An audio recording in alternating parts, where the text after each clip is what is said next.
في أماكن مش محتاجة شياطين ولا دم ولا صريخ. أماكن الرعب فيها إنك مش شايف حاجة، لكن حاسس إن في حاجة شايفاك. جزيرة إبستين من الجزيرة دي غرفة مقفولة، اتساب مفتاحها في الإيد الغلط. من فوق الجزيرة شكلها جنة، لكن أي جنة محتاجة الكاميرات. كل الكاميرات دي ليه؟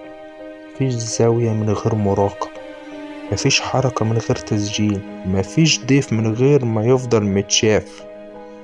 هو في أوضة نومه، وهو في حمامه، وهو في خلواته، وهو في كل مكان، وبيتسجل له 24 ساعة. الجمال هنا مش للراحة، الجمال هنا للتشتيت.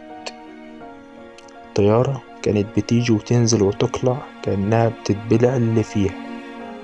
أسماء بتظهر مرة وتختفي للأبد. مفيش صور، مفيش ذكريات، مفيش رواية كاملة. اللي ركب ما كانش دايما بيرجع، واللي رجع ما كانش بيتكلم. موظفين قالوا إنهم كانوا حاسين إن المكان بيسمعهم. همس ممنوع، أسئلة خطيرة، أي فضول تمنه غالي. مش محتاج حد يهددك لما تحس إن كل نفس محسوب عليك. في مباني عمرها ما اتفتحت قدام حد، أبواب تقيلة، ستاير دايما مقفولة، نوار بتشتغل لوحدها. الليل هناك مش وقت نوم، الليل هناك وقت شغل. وفي مبنى غريب بقى في وسط كله، معبد غريب مش مريح للعين. مفيش تفسير، مفيش صور من الداخل. كل الصورة اللي من بره مبنى أبيض فأزرق، وعليه من فوق تمثال للإله بعل، تمثال بتعبده طائفة يهودية متشددة.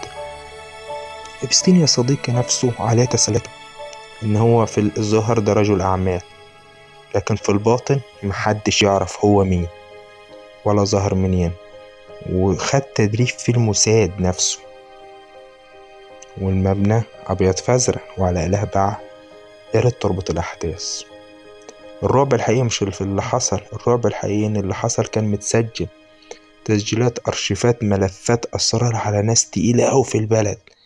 اللي بيملك الأسرار بيملك الناس.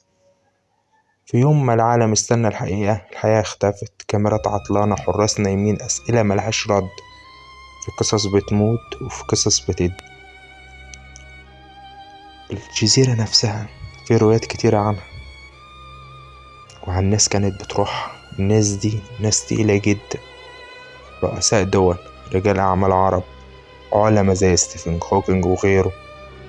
كله ده متصور ومتوثق. بستين نفسه محدش عارف هو مات ازاي، اذا كان مات منتحر ولا مات مقتول. جزيرة إبستين مش قصة خلصت، دي رسالة بتقول إن في عالم تاني ورا اللي بنشوفه، وعالم ده مش لازم يكون فيه وحوش، كفاية ناس معاها سلطة محدش بيحاسبهم. تخيل يا صديقي الناس دي اللي بتدعي للحرية وحقوق الإنسان بيخطفوا أطفال ويغتصبوهم هناك، ويأكلوا لحم بشر، ويعملوا جميع الموبقات. ستيفن هوكينج اللي نفسه اللي ما بتحركش فيه غير شفايفه كان هناك. ترامب وغيره وناس كتير يجيبوا فتيات قصر، يجيبوا بلاوي سودا كانوا بيعملوها هناك، ويجوا قدامنا يدعوا للغرب المتحضر. السؤال الحقيقي مش ايه اللي حصل، السؤال الناس لسه لحد دلوقتي ساكتة ليه؟